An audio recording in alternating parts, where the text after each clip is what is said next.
उत्तर प्रदेश में हो रहे 9 विधानसभा उपचुनाव से सबसे अधिक मांझा विधानसभा उपचुनाव में कठिन मुकाबला देखने को मिल रहा है। इस विधानसभा सीट से एनडीए गठबंधन के सहयोगी दलों, खास तौर से अपना दल नेता मिर्जापुर से पिछले 3 बार से लगातार सांसद केंद्रीय राज्य मंत्री अनुप्रिया पटेल के खास दांव पर लगी हुई है। साथ ही चुनाव के बीच केंद्रीय मंत्री अनुप्रिया पटेल का एक वीडियो सोशल मीडिया पर वायरल हो रहा है। इस वीडियो में अनुप्रिया पटेल गुस्से में पुलिस अधिकारियों को जमकर फटकार लगाते हुए दिखाई दे रही हैं। उन्होंने अपनी पार्टी के कार्यकर्ताओं पर हुए हमले और एक लड़की के साथ छेड़खानी के मामले में पुलिस की कार्यशैली पर नाराजगी जाहिर की है। केंद्रीय मंत्री ने अधिकारियों को 2 घंटे का अल्टीमेटम देते हुए जल्द एफआईआर दर्ज करने को भी कहा। तो क्या कुछ चल रहा है उत्तर प्रदेश की राजनीति में, बताएंगे आपको अपने स्पेशल स्टोरी में। नमस्कार, आप देख रहे हैं कैपिटल टीवी उत्तर प्रदेश। मैं हूं आपके साथ पल्लवी सिंह।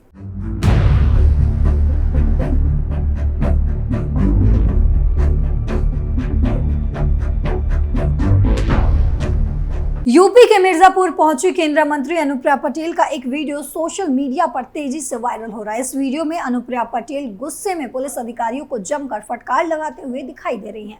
उन्होंने अपनी पार्टी के कार्यकर्ता पर हुए हमले और एक लड़की के साथ छेड़खानी के मामले में पुलिस की कार्यशैली पर नाराजगी जाहिर की। केंद्रीय मंत्री ने अधिकारियों को 2 घंटे का अल्टीमेटम देते हुए जल्द एफआईआर दर्ज करने को भी कहा। मंत्री की फटकार का असर हुआ और पुलिस ने कुछ ही देर में मामला दर्ज कर जांच पड़ताल शुरू कर दिया। तो अब आप देखिए वो वायरल वीडियो जिसमें अनुप्रिया पटेल अधिकारियों की क्लास लगाती हुई नजर आ रही हैं। अभी तक किया क्या घंटा कितने बजे किए कल रात को बेटा? 9 बजे। मतलब 24 घंटे तो होने वाले हैं। अभी तक क्या हुआ?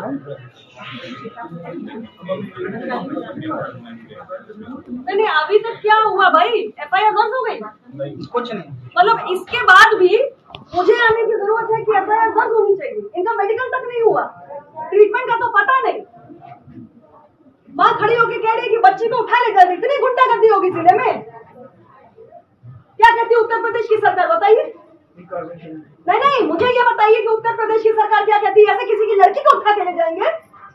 इतनी गुंडाई होगी और आप लोग खड़े होकर तमाशा देखेंगे, किसी बच्ची को उठा के ले जाएंगे?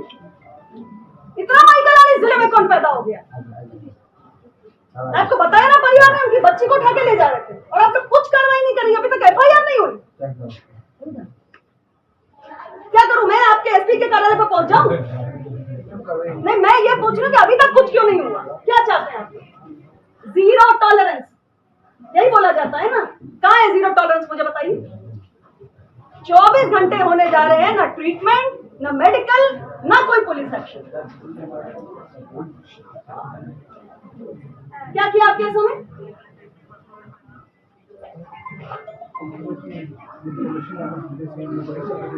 अभी तक नहीं हो पाई। मेरे ख्याल से इस आदमी को मर जाना चाहिए था, तब शायद आपको इन्फॉर्मेशन हो जाती। जिंदा क्यों है? थोड़ा मार देते, तब शायद आप लोग एक्टिवेट होते, कुछ करते। शर्म की बात है। कार्रवाई होगी, ये तो आप आज मेरे कहने के बाद कह रहे हैं। अभी तक क्या हुआ मुझे तो ये जानना है ना। अभी तक क्या हुआ? आप लोग सब सो रहे हैं, आपका एसओ क्या कर रहा है भाई? दरअसल कुछ दबंगों ने अनुप्रिया पटेल की पार्टी के कार्यकर्ता के साथ मारपीट की थी, जिसमें कार्यकर्ता गंभीर रूप से घायल हो गया। बीते दिन अनुप्रिया पटेल उसे देखने अस्पताल पहुंची। जब उन्हें पता चला कि मामले में ना तो एफआईआर दर्ज हुई है और ना ही पीड़ित का मेडिकल हुआ है, तो वो भड़क उठी। केंद्रीय स्वास्थ्य राज्य मंत्री अनुप्रिया पटेल ने अस्पताल में मौजूद पुलिस के अधिकारियों से कहा कि अभी तक एफआईआर नहीं दर्ज हुई है, ना ही मेडिकल हुआ है और ना तो कुछ और हुआ है और ना ही मेडिकल कराया गया है। ये बहुत ही शर्म की बात है। आखिर कहाँ है आप लोगों का अपराध के प्रति 0 टॉलरेंस? 2 घंटे का समय दे रही हूँ। अगर आरोपियों पर कार्रवाई नहीं हुई तो मुख्यमंत्री से सीधे शिकायत की जाएगी।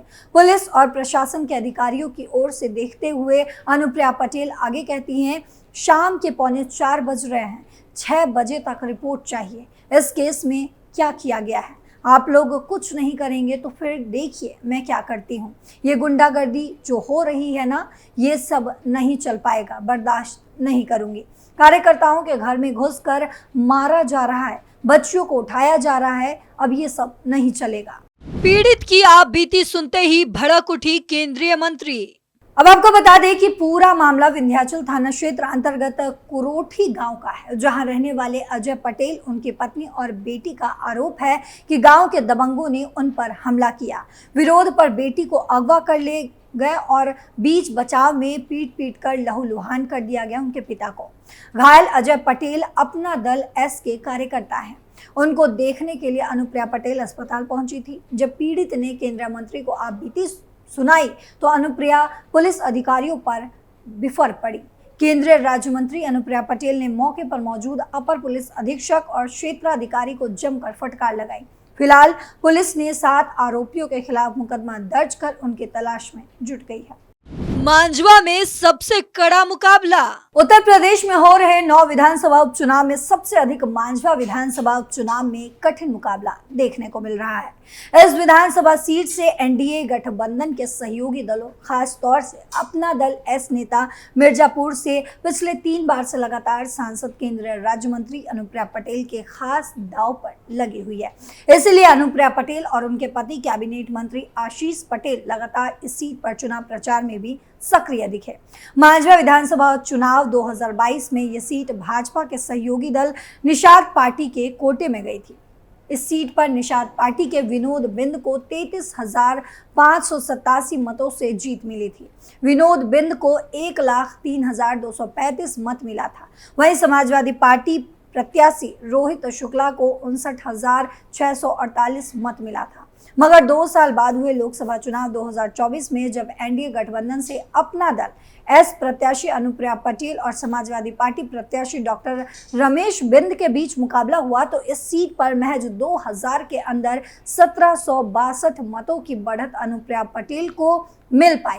बीजेपी और एनडीए गठबंधन के लिए 33,587 मतों की बढ़त सिमट कर 2000 से कम हो जाना इस उपचुनाव की लड़ाई में चिंता का असली कारण बन चुका है।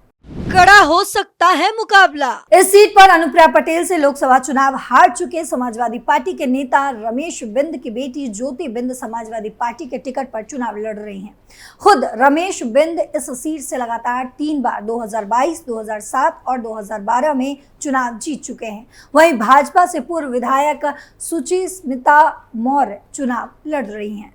लोकसभा चुनाव 2024 की लड़ाई का ही विस्तार माना जा रहा। मांझा विधानसभा उपचुनाव को लोकसभा चुनाव 2024 की लड़ाई का ही विस्तार माना जा रहा है। माना यह भी जा रहा है कि इस सीट पर बीजेपी के लिए हो सकता है चुनाव परिणाम का कोई फर्क नहीं पड़े, मगर अनुप्रिया पटेल के सियासी कद पर इस सीट पर हार जीत का बड़ा असर पड़ेगा।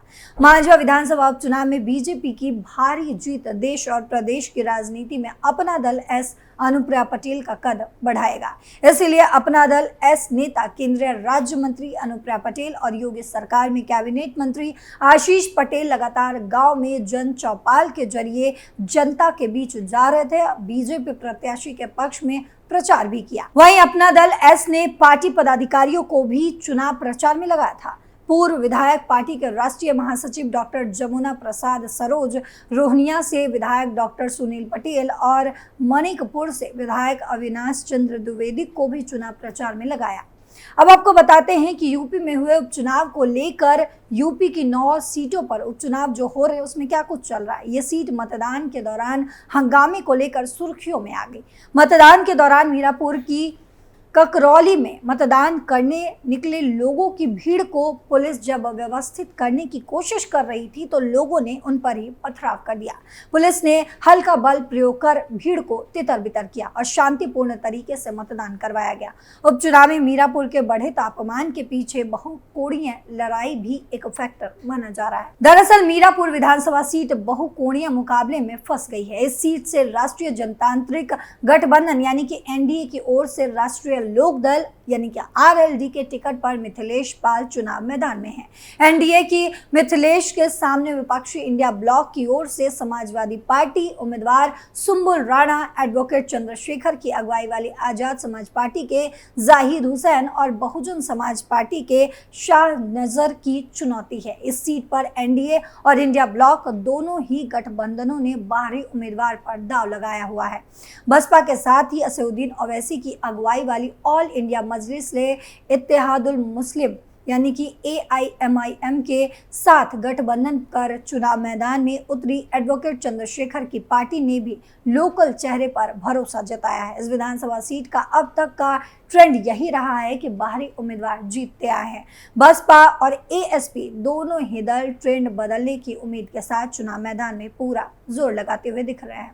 दोनों ही दलों ने मुस्लिम उम्मीदवार उतारे हैं। सपा से भी मुस्लिम नेता ही मैदान में हैं। ऐसे में मीरापुर की लड़ाई रोचक दिखाई दे रही है। मुस्लिम वोट बटेंगे, NDA को है भरोसा।